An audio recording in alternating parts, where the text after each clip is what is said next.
Mesdames, Messieurs, bonjour, bienvenue sur Mistral TV de Romardèche, bienvenue dans votre nouvelle émission Séquence Rugby. Nous allons avec Gilbert revenir sur la victoire du Valence Romandrome Rugby face à Dax vendredi soir ici au stade Georges Pompidou. Mais avant de parler de ce match, Gilbert, tu souhaitais transmettre une annonce. Oui, bonjour à tous. Oui, une annonce, un tournoi qui est organisé par l'association Les Enfants des Baumes. Donc le stade des Baumes, pour les connaisseurs, c'était le stade mythique du Valence Sportif. Donc il y a une association qui est créée avec des anciens joueurs du Valence Sportif. C'est un tournoi de rugby à 5, de toucher, qui est organisé le 16 mars. Il faut savoir que la moitié de la recette sera transmise à une association d'enfants malades. Donc je vous invite à venir tous très très nombreux le 16 mars au stade des Baumes, venir participer ou même juste passer un moment convivial avec cette association des enfants des Baumes. Et comme on connaît les valeurs du rugby et surtout la bonne humeur et l'ambiance qu'il va y avoir ce jour-là. Allez, venez nombreux à cet événement du 16 mars. Gilbert, on va revenir sur ce match et cette belle victoire finalement du Valence Romandrome Rugby vendredi soir. Il la fallait celle-là. Hein. Oui, c'était un peu le match piège contre cette équipe d'Aquoise. On connaissait leurs valeurs puisqu'ils ont été déjà, eux, chercher des victoires à l'extérieur dans ce championnat extrêmement relevé de Pro D2. Donc l'équipe d'Aquoise venait sans aucune pression ici au stade Georges Pompidou. Et on l'a bien vu puisque la première mi-temps a été compliquée pour les Valentino Romanais puisqu'ils n'arrivaient pas à concrétiser dans les zones de marque. Et puis derrière, ce score à la mi-temps de 9-7. Ouais, ce score à la mi-temps de 9-7. On retiendra un homme important sur cette première mi-temps. C'est Lucas Méré, hein, Gilbert. Hein. Ouais, même sur la rencontre complète. Lucas Méré qui a fait un match exceptionnel. Et puis derrière, un peu la petite boulette de la soirée qu'on va mettre à notre ami Adam Vargas. Donc il va falloir, comme le disait Fabien Fortassin en conférence de presse, il a une énergie vraiment débordante. Mais à ce niveau, il va falloir apprendre à se maîtriser. Et surtout apprendre à ne pas s'emballer et garder cette maîtrise et cette lucidité de façon à ne pas commettre des fautes bêtes comme ça a été en première mi-temps qui a permis aux Dacois, et si on avait un peu peur justement que cette équipe Dacois soit remise dans le match à cause de cette faute complètement inutile. Ouais, de l'indiscipline pour le VRDR, il y en a eu et tu l'as signifié sur ce carton jaune pris par Vargas. Et d'ailleurs, et j'en profite pour dire que derrière, il y a eu en tous les cas un essai qui a été inscrit par l'équipe de Dax. On n'emmène pas large quand même à la mi-temps avec ce score de 9-7. Mais de l'imperfection et des fautes, il y en a eu aussi en seconde mi-temps du côté de nos adversaires. Et on peut parler de ce carton rouge aussi. Hein. Oui, derrière, on a eu une équipe de Dax qui s'est beaucoup mis à la faute. Par contre, à féliciter aussi tous les avants, où on a retrouvé une mêlée conquérante, on a retrouvé une touche conquérante, puisqu'on a pu gratter plusieurs ballons sur les lancers adverses. Et Adam qui s'est remarquablement rattrapé de son indiscipline fin de première mi-temps, en fin de partie, puisqu'il a fait parler sa vitesse et il a remis les pendules à l'heure. Oui, on perd peut-être un homme là pour quelques semaines, pour quelques jours, on ne va pas parler de semaines, mais c'est effectivement Boli qui a pris un coup dans le jeu, mais qui s'est fait très mal. Hein. Ouais, on a vu Boli qui est sorti en tout début de rencontre sur un incident de jeu où il a été touché au visage. Le médecin doutait peut-être une fracture du plancher orbital. J'espère que ce n'est pas le cas et que c'est juste un hématome et un gros choc et qui sera opérationnel très rapidement puisqu'on a des échéances extrêmement importantes pour le Valence Romandrome Rugby et déjà à partir de vendredi prochain à Angoulême. On en parlera effectivement après le résumé si tu veux bien Gilbert. Chers téléspectateurs, je vous propose de regarder le résumé de cette rencontre qui s'est jouée vendredi soir entre le Valence Romandrome Rugby et l'équipe de Dax. A tout de suite.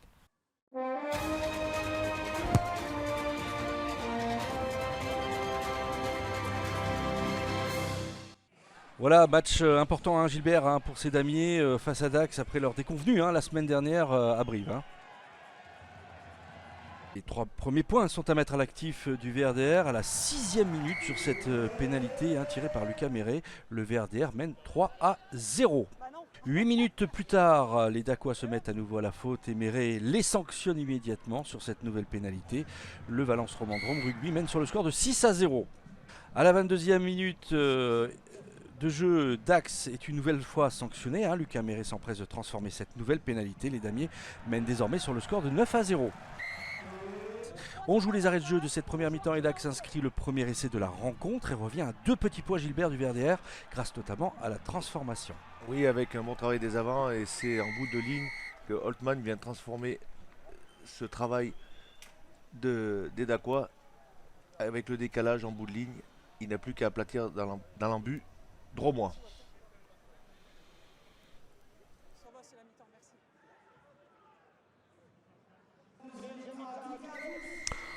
En seconde mi-temps, Gilbert Dax se met à la faute sur une mêlée à la 46e minute de jeu et Lucas Méret transforme encore cette nouvelle pénalité, puis une autre à la 57e minute, ce qui porte le score à 15-7.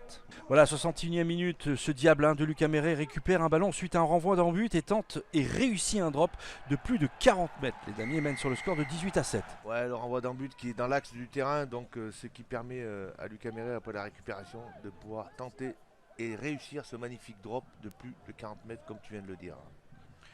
Voilà, on joue la 65e minute de jeu quand Moura aplati dans l'embut, l'essai sera transformé par Lucas Méret. Oui, très beau travail, encore des avants et derrière le décalage est fait avec cette magnifique passe pas très orthodoxe de Naïserou, mais l'essentiel est de réussir et c'est Moura qui vient aplatir en bout de ligne.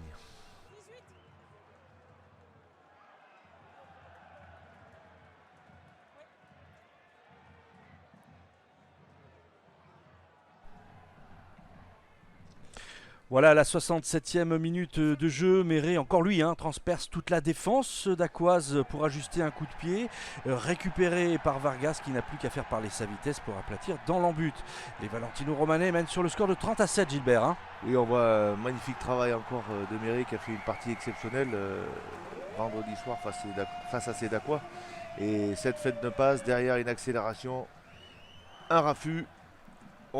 Et toute la panoplie, derrière il casse le plaquage et ce petit coup de pied rasant qui peut être récupéré par Vargas et qui va marquer en coin ce dernier essai pour les Valentino Romanais.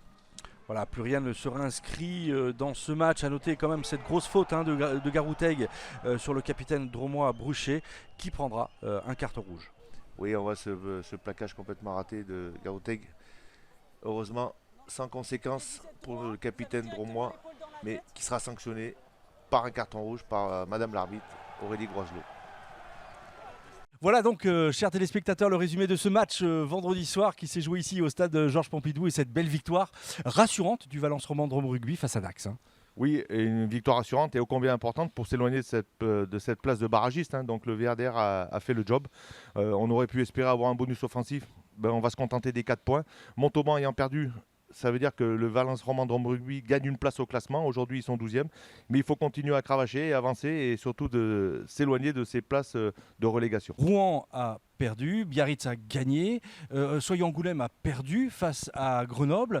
Soyons-Angoulême est une équipe que l'on va rencontrer la semaine prochaine en déplacement. Ça va pas être un match facile, d'autant que les déplacements pour le VRDR semblent compliqués.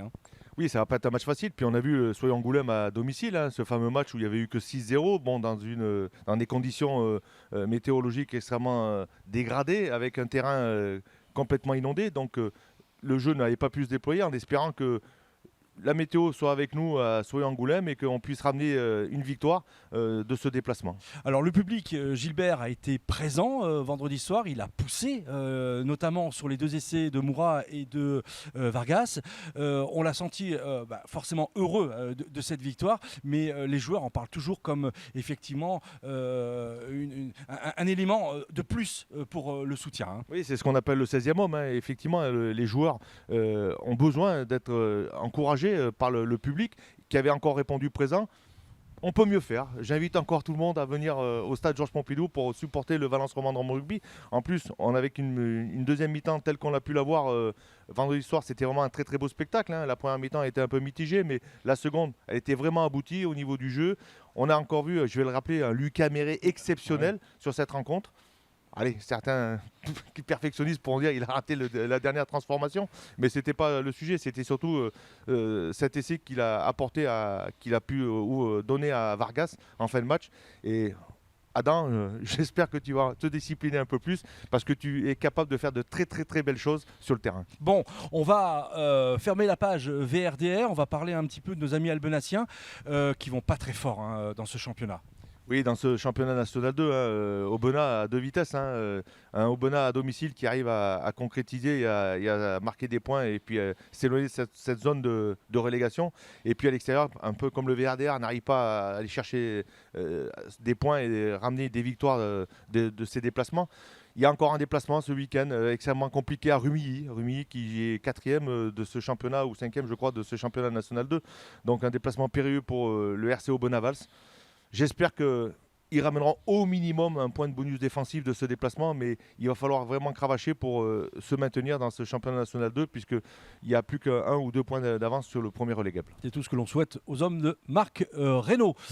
Voilà, chers téléspectateurs, merci Gilbert en tous les cas pour cette émission Séquence Rugby qui touche à sa fin. On se retrouve évidemment la semaine prochaine pour nouvelle émission, pour cette nouvelle émission Séquence Rugby où l'on va parler du match du Valence Roman Drôme Rugby, de son déplacement à Soyons-Angoulême, hein, Gilbert. Son déplacement combien important bien sûr. à Soyons-Angoulême.